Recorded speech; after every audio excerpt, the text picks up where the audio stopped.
परेशानियां हर जगह हैं और हम परेशानियों से बच नहीं सकते, इसलिए सदा उनका सामना करें।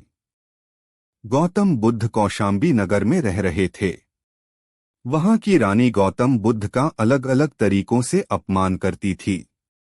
रानी ने अपने कुछ लोग बुद्ध को अपमानित करने के लिए और परेशान करने के लिए उनके पीछे लगा दिए थे। रानी के आदेश पर वे सभी लोग बुद्ध का विरोध कर रहे थे, लेकिन बुद्ध ने किसी से कुछ नहीं कहा।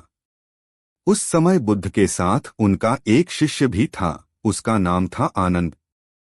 आनंद ने बुद्ध से कहा, मैं लगातार देख रहा हूं कि ये लोग जानबूझकर हमारा अपमान कर रहे हैं। जहां हमारा अपमान होता है, ऐसी जगह हमें नहीं रुकना चाहिए। बुद्ध ने आनंद से पूछा, हम कहाँ जाएंगे? आनंद ने कहा, किसी और जगह चले जाएंगे जहां ऐसे लोग ना हो। बुद्ध बोले, अगर वहां भी ऐसी ही परेशानियों बनी तो फिर कहाँ जाएंगे? और हम कब तक भागते रहेंगे? अपमान भी एक समस्या है। हम अहिंसा, धैर्य के साथ विनम्रता और शालीनता से ऐसे लोगों का सामना करेंगे। बुद्ध की सीख, परेशानियां हर जगह हैं, हम परेशानियों से बच नहीं सकते। इसीलिए समस्या चाहे कैसी भी हो, हमें उसका सामना करना चाहिए।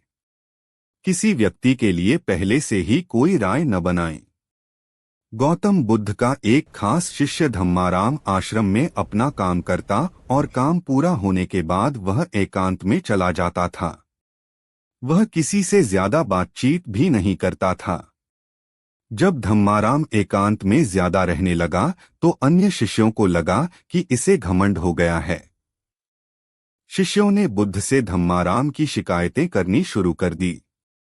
एक दिन बुद्ध ने धम्माराम से सभी शिष्यों के सामने पूछा, तुम ऐसा क्यों करते हो? धम्माराम बोला, आपने कहा है कि कुछ दिनों में आप ये संसार छोड़े देंगे, तो मैंने ये विचार किया है कि जब आप चले जाएंगे तो हमारे पास सीखने के लिए क्या रहेगा। इसीलिए मैंने ये तय किया कि मैं एकांत और मौन को समझ लूं, ठीक से सीख लूं। ये दो काम आपके जीते जी मैं करना चाहता हूं। बुद्ध ने अन्य शिष्यों से कहा, तुम सभी ने देखा कुछ और समझा कुछ। तुम्हारी आदत है कि तुम दूसरों की बुराई करते हो, इसीलिए तुम सभी ने धम्माराम की अच्छी बात को भी गलत रूप में लिया। बुद्ध की सीख, हमें किसी व्यक्ति को ठीक से जाने बिना उसके बारे में कोई राय नहीं बनानी चाहिए। अगर कोई अच्छी बात सीखना चाहते हैं तो घमंड छोड़ दें। एक दिन बुद्ध के शिष्य आनंद ने पूछा, आप प्रवचन देते समय ऊंचे स्थान पर बैठते हैं और सुनने वाले नीचे बैठते हैं, ऐसा क्यों?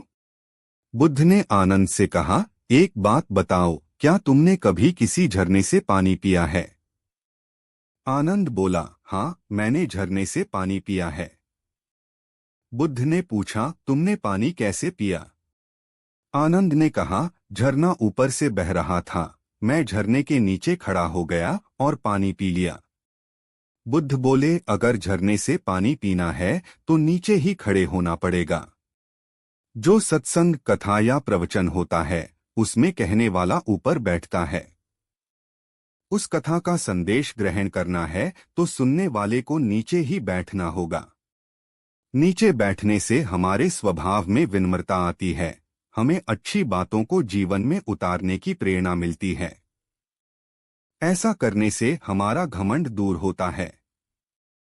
बुद्ध की सीख, अगर कोई अच्छी बात सीखना चाहते हैं तो सबसे पहले अहंकार छोड़ देना चाहिए। इसके बाद विनम्रता के साथ ही अच्छी बातों को जीवन में उतारा जा सकता है।